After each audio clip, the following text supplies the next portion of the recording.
Assalamualaikum warahmatullahi wabarakatuh. Salam sejahtera bagi kita semua. Perkenalkan, saya Apoteker Melinda Januarti MSI. Saya merupakan dosen tetap di program Diploma 3 Farmasi Akademi Farmasi YPF Bandung. Pendidikan terakhir saya adalah Magister Teknologi Farmasi, di mana saya memiliki latar belakang untuk fokus bagaimana cara mengembangkan, membuat sediaan obat yang aman, stabil, dan efektif. Pada kesempatan unjuk kerja PDD UKT PT Bidang Pengajaran, saya mengambil mata kuliah teknologi sediaan farmasi, yaitu sediaan solid. Mengapa saya mengambil mata kuliah ini? Jelas karena mata kuliah ini sangat relevan dengan bidang kepakaran saya dan sesuai dengan latar belakang dari pendidikan terakhir saya. Kenapa mata kuliah ini menjadi penting? Karena salah satu dari bentuk sediaan solid, yaitu tablet ataupun kapsul, adalah salah satu bentuk sediaan farmasi yang paling banyak diproduksi di industri farmasi maupun seringkali kita jumpai di fasilitas pelayanan kefarmasian. Mahasiswa akan diberikan bekal bagaimana cara memformulasi bentuk sediaan solid yang baik, kemudian melakukan evaluasinya, sampai bagaimana kita mengemas dan memilih kemasan yang terbaik agar bentuk sediaan yang dihasilkan menjadi produk yang aman, stabil, dan efektif. Selain itu, mata kuliah ini diturunkan secara presisi dari visi dan misi dari Akademi Farmasi YPF. Akademi Farmasi YPF memiliki visi menjadi institusi penghasil tenaga ahli media farmasi yang kompeten, memiliki jati diri, dan memiliki jiwa farmapreneur, serta memiliki daya saing di tingkat nasional pada tahun 2031. Kemudian, untuk menurunkan visi tersebut, ada misi. Salah satunya, misinya adalah menyelenggarakan pendidikan berstandar nasional agar dihasilkan tenaga ahli media farmasi yang kompeten, memiliki jati diri, dan memiliki jiwa farmapreneur yang mendukung kompetensinya di dunia kerja saat nanti mereka lulus. Untuk mencapai visi dan misi tersebut, pembelajaran di kelas kami menerapkan sistem outcome based education atau OBE, di mana luaran dari pembelajaran itu akan disesuaikan dengan kompetensi real yang dibutuhkan di dunia kerja, seperti di industri farmasi, fasilitas kesehatan, dan tempat lain yang memerlukan tenaga vokasi farmasi. Mari kita simak deskripsi dari mata kuliah tersebut. Mata kuliah ini memiliki bobot 3 SKS, di mana ini didistribusikan ke dalam 1 SKS teori dan 2 SKS praktikum. Mata kuliah ini pun dirancang agar mahasiswa tidak hanya menguasai konsep teoritis bagaimana cara membuat obat yang baik, tetapi mereka akan dibekali oleh keterampilan yang mumpuni di laboratorium, sehingga pada akhirnya mereka akan siap di dunia kerja untuk melakukan pekerjaan kefarmasian sesuai dengan bidang kompetensinya. Perkuliahan ini terdiri dari 16 pertemuan tatap muka, di mana di dalamnya terdapat 2 kali asesmen, yaitu pada pertemuan 8 UTS atau ujian tengah semester, dan pertemuan 16 yaitu ujian akhir semester. Selama 1 semester, mahasiswa akan dibekali oleh materi-materi yang cukup untuk menjadi bekal nanti mereka saat bekerja. Yang pertama, mahasiswa akan dibekali bagaimana atau apa saja bentuk-bentuk sediaan solid yang ada di dunia farmasi, kemudian bagaimana karakteristik dari setiap bahan yang masuk ke dalam studi praformulasi, di mana kita akan mempelajari bagaimana karakteristik dari bahan aktif dan eksipien yang akan digunakan, sehingga kita dapat merancang formula yang baik dengan memilih eksipien yang tepat untuk merancang suatu bentuk sediaan farmasi yang solid. Setelah itu, mahasiswa akan dilakukan atau diberikan bagaimana cara menghitung di dalam formula tersebut. Mahasiswa akan dilatih untuk memilih, kemudian menghitung dan menyimpulkan serta menarik ke dalam formula tersebut hingga didapatkan formula yang stabil, aman, dan efektif. Selanjutnya, setelah itu, mahasiswa akan dibekali dengan ilmu bagaimana cara kita memproduksi mulai dari scale up sampai ke level produksi. Setelah bentuk sediaan tersebut diproduksi, maka akan dilakukan evaluasi dari sediaan yang dihasilkan, meliputi evaluasi in proses control dan evaluasi pada sediaan final. Setelah dilakukan evaluasi, maka mahasiswa itu harus mengetahui bagaimana cara memilih bahan pengemas yang tepat dari bentuk sediaan yang dibuat. Untuk menjaga validitas, kami menggunakan referensi-referensi terkini dan buku-buku konsep serta tekstual yang menjadi pedoman untuk mata kuliah tersebut. Salah satunya adalah Farmakope Indonesia, kemudian peraturan mengenai cara pembuatan obat yang baik, handbook Pharmaceutical Excipient, dan beberapa referensi lainnya, serta jurnal-jurnal terkini. Tujuan dari mata kuliah ini adalah membekali mahasiswa agar dapat mengenali karakteristik bahan, merancang formula, dan melakukan proses produksi sesuai dengan cara pembuatan obat yang baik, serta regulasi lainnya yang berlaku. Setelah dilakukan proses produksi, mahasiswa harus melakukan evaluasi dari sediaan yang terdiri dari in-process control serta evaluasi final dari sediaan yang dihasilkan. Sehingga dari hasil proses tersebut akan dihasilkan bentuk sediaan yang aman, stabil, dan efektif sebagai bentuk luaran atau outcome yang mahasiswa dapatkan dari mata kuliah tersebut. Bagaimana proses pembelajaran disampaikan di kelas? Saya menggunakan metode DIA atau Delivery, Interaction, dan Assessment yang berbasis OBE. Pertama, delivery. Materi disampaikan secara komunikatif di kelas dengan menggunakan metode case-based method atau berbasis studi yang terjadi atau masalah-masalah yang terjadi di lapangan, baik itu di industri farmasi maupun di fasilitas kesehatan yang ada pelayanan kefarmasian.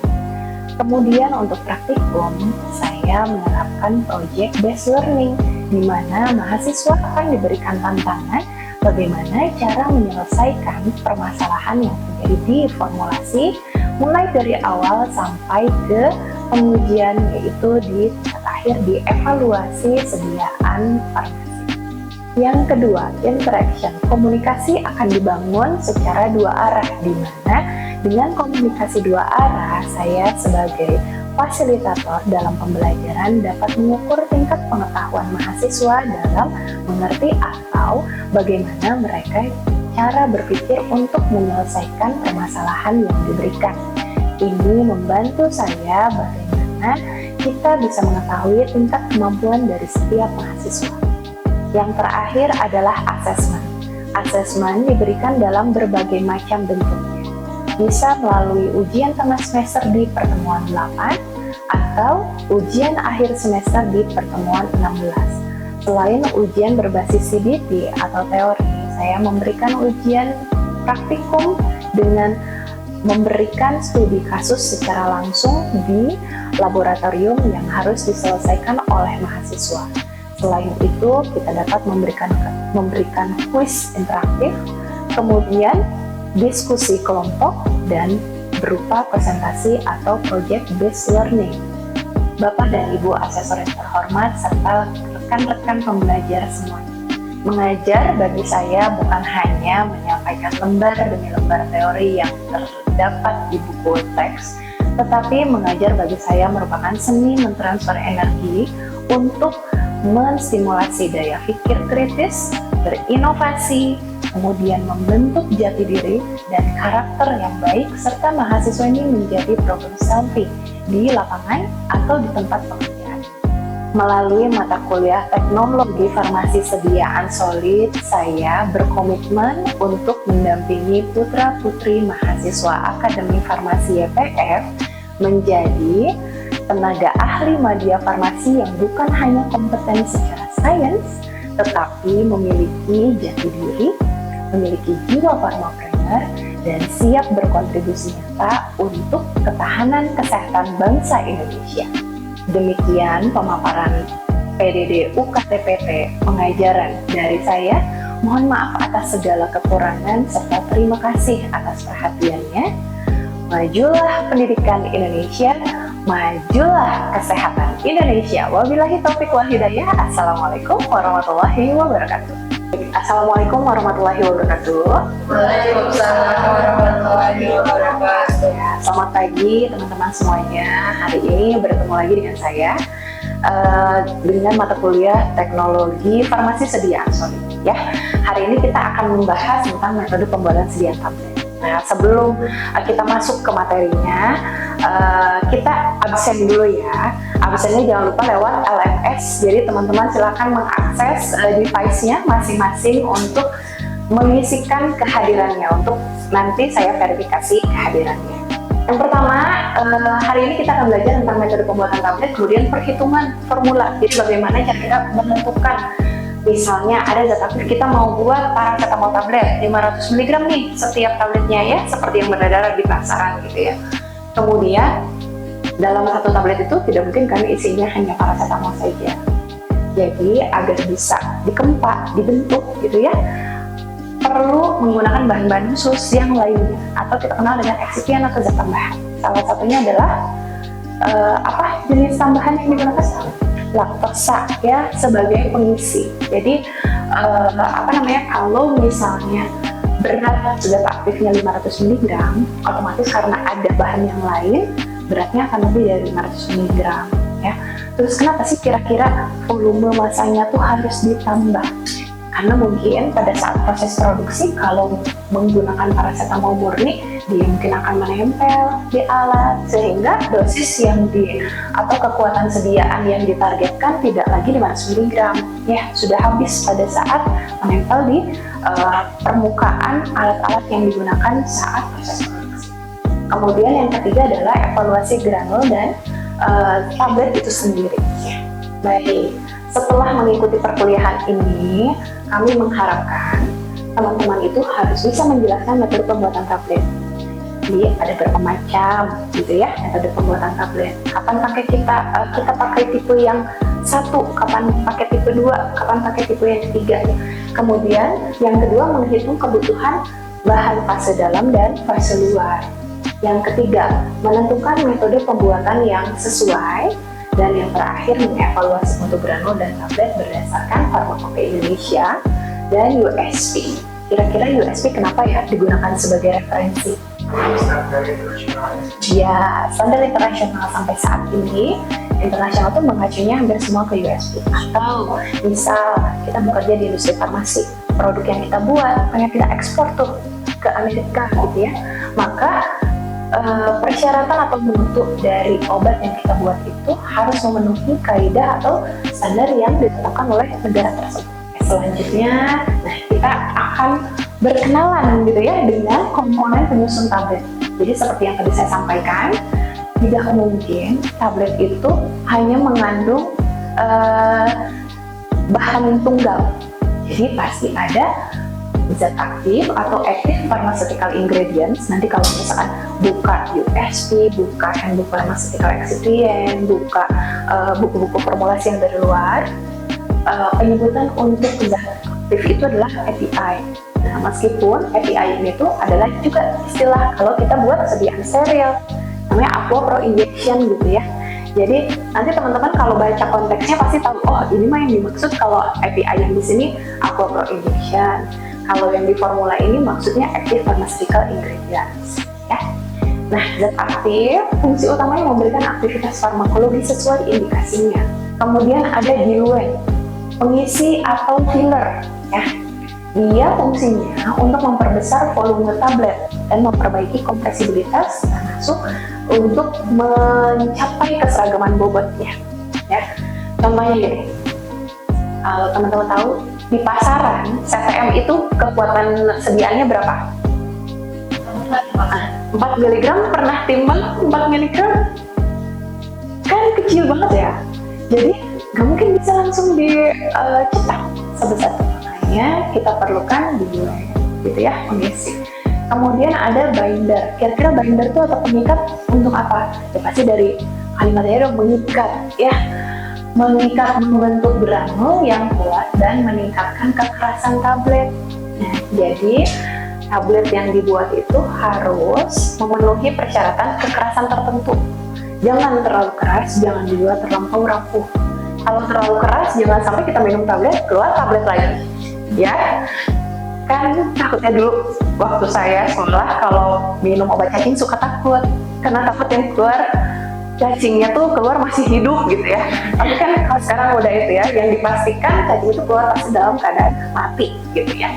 Nah kemudian pengikat ini, kalau tabletnya kurang pengikatnya, dia jadi rapuh. Jadi pada saat dia pindah dari alat satu ke alat yang lain gitu ya untuk dikemas, itu kan tablet itu akan dijatuhkan gitu ya.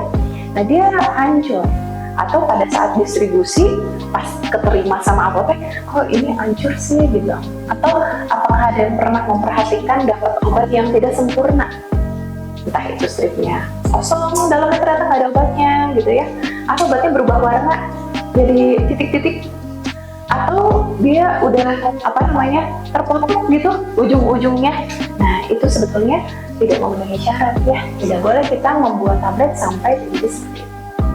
Kemudian desintegran, penghancur. Ini fungsinya bahan yang memastikan tablet itu ketika diminum itu harus hancur di dalam tubuh, jadi nggak ada tablet keluar tablet lagi gitu ya. Nah dia memfasilitasi pelepasan zat aktif sehingga dapat larut dan diabsorpsi oleh tubuh kita. Selanjutnya ada lubrikan atau pelincir. Nah, alat cetak tablet itu bentuknya seperti sepatu boots yang terbalik. Nah, kita kenal namanya hopper. Berarti kan kayak perosotan tuh. Nah, serbuk itu harus bisa mengalir dengan baik, jangan sampai terhambat di pinggir-pinggir hopper. Atau cetakannya itu misal tahu makanan waffle kan ada cetakannya ya, diisi dulu adonannya, ditutupkan. Nah mirip, sebetulnya nggak terlalu mirip dengan tablet, tapi dia tuh sama, ada suatu wadah yang harus diisi oleh serbuk ya, campuran serbuk yang siap untuk dicetak. Nanti bagian atasnya ada yang mencetak seperti gitu, terus keluar jadi bentuk tablet. Nah kalau pelincirnya kurang, dia akan nempel, nggak akan terbentuk tabletnya, nempel di pinggir-pinggirnya karena tabletnya jadi lembab gitu. Kalau kita kembali lagi ke mata kuliah fisika dulu, gesekan antar partikel itu kan bisa menyebabkan muatan, kemudian bisa juga menyebabkan aglomerat ya, pembentukan partikel yang lebih besar gara-gara partikel yang kecil-kecil itu saling bergabung. Nah, mirip kayak gula, ingat nggak? Kalau beli sirup nih sering dibuka tutup, ada kristal gula di bagian. Nah, kan itu berkumpul. Kalau makin lama jadi makin keras. Sama halnya dengan serbuk yang mau kita cetak. Jadi kalau kurang pelincirnya seperti itu kejadiannya ya. Kemudian ada guidan, penggelincir sama nih, fungsinya hampir mirip sama lubrikan ya. Dia memperbaiki aliran massa selama proses pengisian dye sehingga bobot tablet lebih seragam. Jadi di alat pencetak tablet itu bawahnya disebutnya dye karena dia yang akan terkena punch. Kan kalau bahasa Indonesianya dari punch tuh ya memukul, menonjok apa gitu ya, mengempa, ini sama. Jadi dye-nya ngangkat ke atas terus dikempas sama punch. Jadi yang ada cetakannya itu yang bawahnya. Bisa juga ada label atau identitas di bagian punch untuk pernah memperhatikan tablet yang ada logonya ya di atasnya. Nah berarti dia dikasih identitas gitu ya, logo pada saat proses pencetakannya. Nah dari gambar ini coba perhatikan garis putus-putusnya. Ada yang warnanya berbeda-beda ya. Ada yang warnanya hijau, ada yang warna ungu, dan ada juga yang berwarna biru ya. Yang warna hijau itu dry granulation. Jadi ternyata metode pembuatan tablet itu ada 3. Ada granulasi kering, ada granulasi basah, dan ada kental langsung. Nah, prosesnya di atas itu sama. API dan excipient itu dicampur. Jadi tempat untuk zat aktif itu berbeda sama tempat excipient. Ya. Kemudian dia bersatu di comil atau cone mill. Ini tuh khusus untuk pencampuran. mirip kayak blender gitu ya. Nanti di belakang ada gambar instrumennya ya. Kemudian fungsinya di Comil itu untuk menyeragamkan ukuran partikelnya. Jadi seolah-olah bisa membayangkan saringan biasa buat nyaring tepung kayak gitu ya, kan ada porinya. Nah di dalam itu ada bagian yang seperti stemper, tapi bentuknya nggak yang dipegang ya. Jadi ya lurus saja seperti ini. Di bawah sini itu ada yang seperti ayakan. Ini yang akan berputar terus mengenai serbuk yang ada di sini untuk memaksa keluar, sehingga ukurannya akan jadi sama gitu ya. Nah itu Comil. Kemudian ada granulator. Di granulator itu, ini kalau misalkan kita membuat granulasi basah ya, masuk ke granulator. Nah di sini dia ada pengayak khusus lagi, ukurannya berbeda sama Comil. Jadi Comil dia memecah dengan alat besar yang seragam diseragamkan. Di granulator pakai lagi pengayak tertentu. Kemudian kalau granulasi basah, dia masuk dulu ke dryer. Jadi hasil dari granulasi itu yang pertama kita keringkan dulu, gitu. Jadi biasanya di sini dia menambahkan pengikat. Nah pengikat itu umumnya dibuat seperti pasta, ya. Baik, sampai di sini apakah ada yang mau bertanya terkait pembuatan sediaan tablet? Boleh? Belum? Oke. Masih jelas? Masih jelas. Baik. Kalau seperti itu kita lanjutkan ke granulasi basah tadi ya. Setelah dikeringkan, dia masuk melewati dimiling lagi, diperkecil lagi ukuran partikelnya, dan masuk ke granulator lagi 2 kali ya. 2 kali di granulasi, atau kita kenal dengan granulasi kering. Nah setelah itu masuk ke mesin tabletnya untuk kemudian dicetak menjadi tablet. Seperti itu ya. Kemudian kalau tabletnya itu mau disalut, maka dia akan masuk ke alat coater untuk penyalutan. Selanjutnya tablet itu akan dievaluasi di solusinya. Ya, di solusi itu kecepatan mengalir untuk Oke, karena waktunya tinggal sedikit lagi, silakan nanti kalau ada yang mau bertanya, tanya aja ya. Oke. Pindah dulu ya Kang.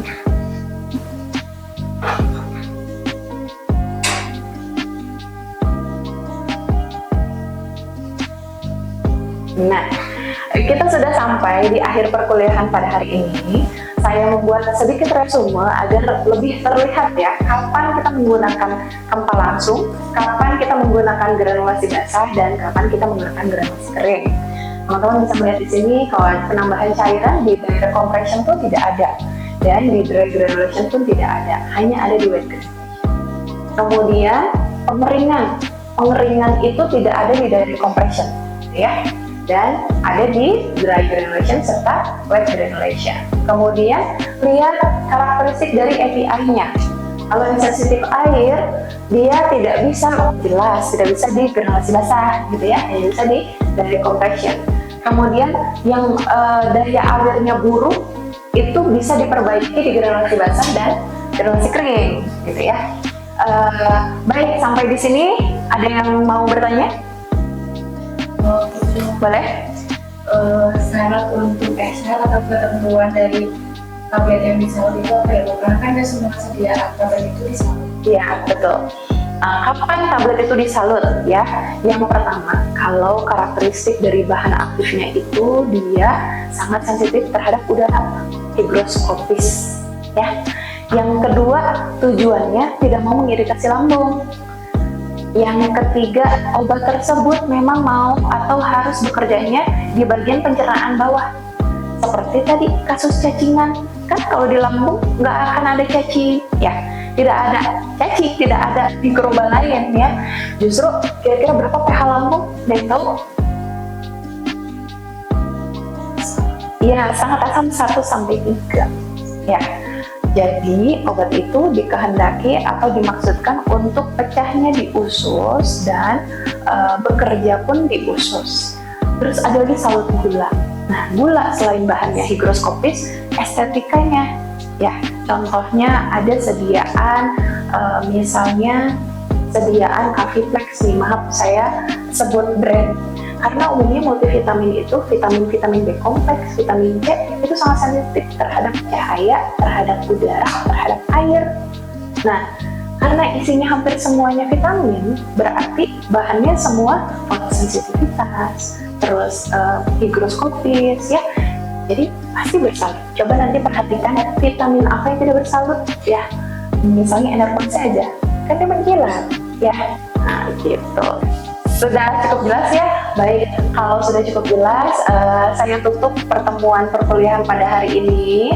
Nanti kita akan bertemu di laboratorium untuk mempraktekkan cara pembuatan tablet sesuai dengan yang kita pelajari di kelas hari ini. Mohon maaf atas segala kekurangan. Terima kasih untuk perhatiannya. Assalamualaikum warahmatullahi wabarakatuh.